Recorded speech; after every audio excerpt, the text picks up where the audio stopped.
छत्तीसगढ़ की सबसे high profile seat Raipur दक्षिण में जल्दी उपचुनाव का ऐलान होने जा रहा है। इस बीच कांग्रेस में दुर्ग और राजनांदगांव के नेताओं की एंट्री से समीकरण बदल गया। वहीं भाजपा में भी दूसरी विधानसभाओं के नेता भी दावेदारी कर रहे हैं। क्यों दक्षिण के दंगल में बाहरी नेता कूदने जा रहे हैं, क्या है दरअसल इसके पीछे कारण, सब कुछ दिखाते हैं इस स्पेशल रिपोर्ट में। देखिए। दक्षिण के दंगल में यूं तो पहली बार बृजमोहन अग्रवाल की गैर मौजूदगी से भाजपा और कांग्रेस नेताओं की उम्मीदें जगी थी, लेकिन स्थानीय नेताओं की एक्सरसाइज से पहले ही बाहरी नेताओं ने दक्षिण के दंगल में दांव आजमाने का ऐलान कर दिया। कांग्रेस में दुर्ग और राजनांदगांव के नेताओं ने रायपुर दक्षिण से दावेदारी ठोक दी है। वहीं भाजपा में भी रायपुर पश्चिम, ग्रामीण और उत्तर के नेता दावेदारी करते नजर आ रहे हैं। सबसे दिलचस्प राजनांदगांव के नेताओं की रायपुर में दावेदारी है। दरअसल विधानसभा चुनाव में करुणा शुक्ला, गिरीश देवांगन और लोकसभा चुनाव में भूपेश बघेल ने राजनांदगांव से चुनाव लड़ा। अब राजनांदगांव के कांग्रेस नेताओं ने रायपुर दक्षिण से दावेदारी कर दी है।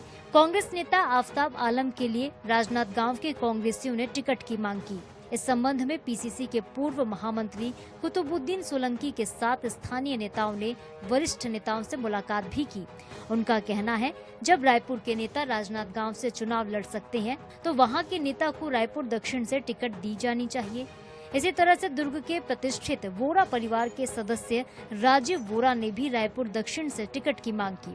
दूसरी ओर भाजपा से भी संजय श्रीवास्तव, मीनल चौबे, केदार गुप्ता, अमित साहू जैसे नेताओं की दावेदारी सामने आई है। ये सभी नेता रायपुर दक्षिण के बाहर के हैं। यही वजह है कि एक तरफ जहां बाहरी नेताओं की दावेदारी ने दक्षिण में हलचल तेज कर दी, तो वहीं इसको लेकर भाजपा और कांग्रेस में जुबानी जंग भी छिड़ चुकी है। मंत्री टंकराम वर्मा कहते हैं, जो भी लड़े उसे हार का सामना करना पड़ेगा, तो वहीं पूर्व मंत्री शिव डहरिया कहते हैं कि टिकट की दावेदारी तो कोई भी कर सकता है, फैसला पार्टी करेगी। रायपुर दक्षिण में चुनाव होने जा रहा है। हम भी हमारे नेताओं से निवेदन कर रहे हैं। हमने समय समय पर भेंट कर उनसे मुलाकात कर अपनी बात रखी। माननीय दीपक बैस जी नांदगांव आए थे, हमने उनसे मांग रखी कि 3 बार प्रत्याशी रायपुर से आगे चुनाव लड़े थे, हमको भी एक बार नांदगांव के प्रत्याशी को मौका दिया जाए। लोग कुछ भी कर सकते हैं, स्वतंत्र है, उनकी पार्टी की बात है, वो कहीं से भी चुनाव लड़े, उनको हारना तय है उनका। दावेदारी करने में कहीं कोई दिक्कत नहीं है।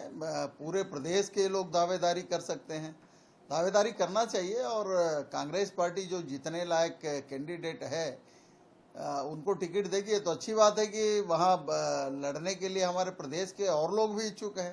ये तो कांग्रेस पार्टी के लिए अच्छी बात है। दक्षिण के दंगल में अब तक स्थानीय नेताओं की ही एक अनार 100 बीमार जैसी स्थिति बनी हुई है। अब बाहरी नेताओं की एंट्री ने जहां स्थानीय दावेदारों की चिंता बढ़ा दी, तो वहीं रायपुर दक्षिण में हलचल भी तेज होती नजर आ रही है।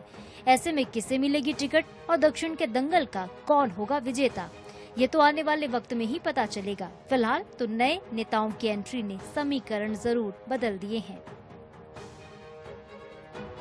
गौरव शर्मा, INS 24/7 रायपुर।